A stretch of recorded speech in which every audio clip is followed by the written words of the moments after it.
Welcome to the Roy Morgan Weekly Update, and we seem to be feeling better this week.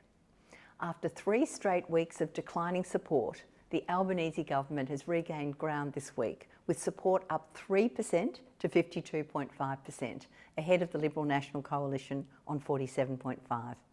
Government support had slumped after the Reserve Bank raised interest rates on November 7, citing concerns about increasing inflation amid high petrol and energy prices.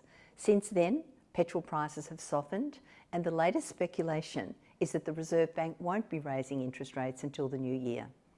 The bounce back in support for the ALP this week brings the two-party preferred result back in line with the end of October.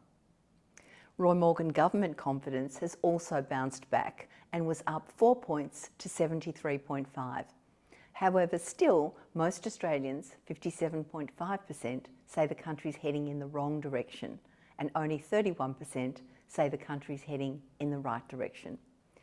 In terms of the primary vote, or primary voting intention, now 35% say they'd vote for the coalition. That's down 2% on a week, and ahead of the Labor Party on only 32%, up 2.5%.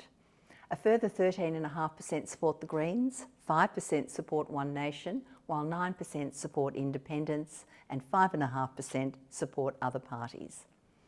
ANZ Roy Morgan consumer confidence increased by 2 points to 76.7 this week, but is still worryingly in recessionary territory, well below 80. Now, driving that consumer confidence increase was an improvement in net buying sentiment to its highest since January 2023, as Australians embraced the Black Friday Cyber Monday sales weekend.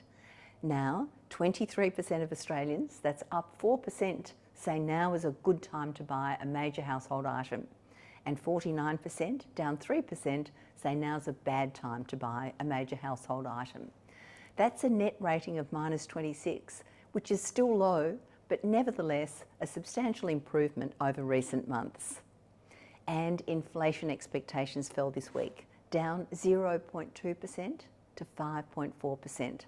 So Australians are now expecting annual inflation to be 5.4% over the next 2 years. This is directly in line with the official level of inflation. The ABS monthly inflation figures for the month of October are due out tomorrow, with the Reserve Bank set to meet next week for the last time this year. Next week, they'll decide on the level of official interest rates. Next, readership. And the latest quarterly Roy Morgan readership figures released in conjunction with Think News Brands show that an impressive 20.8 million Australians, nearly 21 million Australians, consume news in any given month. That's 96% of the population. Readership of news is well above 90% across all key demographic groups, including gender, age, income, and location.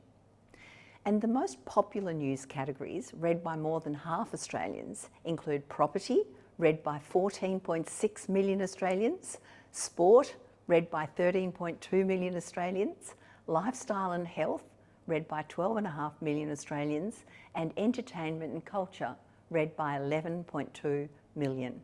And that's a wrap for this week. Thanks for listening today. I look forward to bringing you the latest data on consumer confidence, inflation expectations, voting intentions, business confidence and unemployment next week.